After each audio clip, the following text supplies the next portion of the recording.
ক্রেতা বিক্রেতার পদচারণায় জমে উঠেছে পর্তুগালের ইফতার বাজার। বিপুল সংখ্যক মুসলিম অভিবাসীদের কথা মাথায় রেখে এখানকার মুসলিম মালিকানাধীন রেস্তোরাঁগুলো কিন্তু বাহারি বা বৈচিত্র্যময় ইফতারের আয়োজন করেছে।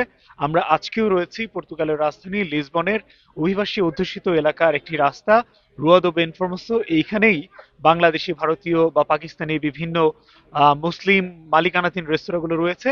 এই রেস্তোরাঁগুলো বৈচিত্র্যময় ইফতারের কথা যেটি আমরা বলে থাকি, সেই ইফতারের আয়োজন করে থাকে। আমরা এই রাস্তাটির কয়েকটি রেস্তোরাঁর ইফতার আয়োজন আজকে আপনাদের দেখানোর চেষ্টা করব। আমরা প্রথমেই আজকে যাচ্ছি সোনার বাংলা নামের বাংলাদেশি মালিকানাধীন একটি রেস্তোরাঁ। আমরা দেখার চেষ্টা করব যে এই সোনার বাংলার রেস্তোরাঁটি আজকে কি ধরনের ইফতার আয়োজন নিয়ে হাজির হয়েছে। আমরা দেখব যে সোনার বাংলার রেস্তোরাঁটি বাহারি রকমের আইটেম নিয়ে কিন্তু আজকে তাদের ইফতার আয়োজন সাজিয়েছে। আমরা শুরুতেই দেখতে পাচ্ছি এখানে দেশীয় যে জিলাপি, অর্থাৎ রোজাদারদের খুব পছন্দের একটি ইফতার, সেটি তারা তাদের ইফতার আয়োজনে রেখেছে। সেই সাথে আমরা দেখতে পাচ্ছি এখানে চিকেন ফ্রাই রয়েছে, সেই সাথে রয়েছে ছোলা এবং নানা আইটেম। যারা এখানে ইফতার করবেন বা ইফতার নিয়ে যাবেন তারা যেন আসলে বা কোনো রকমের ভোগান্তি ছাড়া ইফতার সংগ্রহ করতে পারেন। রূপচাঁদা আছে, পপ প্লেট আছে, দরাদা ফিশ আছে, আরো অনেক আইটেম আছে যে টুরিস্ট খাবার আছে। এটা অর্ডার দিলে আমরা পেপার করে দিচ্ছি।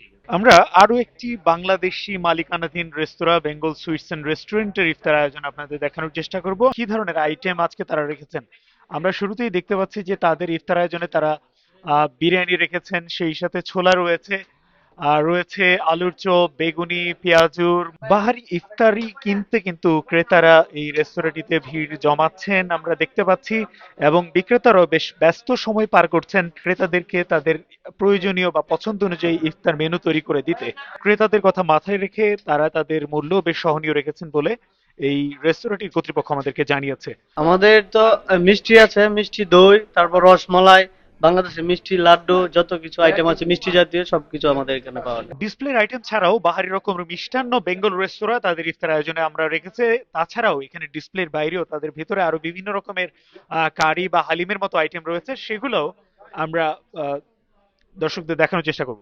যারা ইফতারে একটু মিষ্টি চেখে দেখতে চান তারা কিন্তু এই বেঙ্গল রেস্তোরাঁ থেকে তাদের পছন্দসই মিষ্টিও সংগ্রহ করতে পারেন। আমরা দেখতে পাচ্ছি যে বেঙ্গল রেস্তোরাঁটি বাহারি রকমের মিষ্টিও তাদের ইফতার আয়োজনে তারা রেখেছে। বাহারি আইটেম দিয়ে ইফতার করতে হবে সেই বোধটি খুব সম্ভবত আমাদের দক্ষিণ এশীয় রোজাদারদের মধ্যেই লক্ষ্য করা যায়, এবং তাদের কথা মাথায় রেখে মুসলিম মালিকানাধীন রেস্তোরাঁ বাহারি ইফতারের আয়োজন করে থাকে। পর্তুগালের বিভিন্ন মুসলিম মালিকানাধীন রেস্তোরাঁগুলো বাহারি ইফতার আয়োজন করেছে।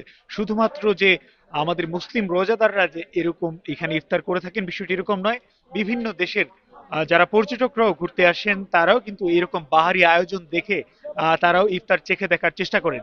তো আমরা সামনের দিনগুলোতে এই রাস্তারই অন্যান্য রেস্তোরাঁগুলো কি ধরনের ইফতার আয়োজন নিয়ে হাজির হয়েছে সেটি দেখানোর চেষ্টা করব। এই ছিল আসলে পর্তুগালের রাজধানী লিসবনের ইফতার আয়োজনের সবশেষ খবর।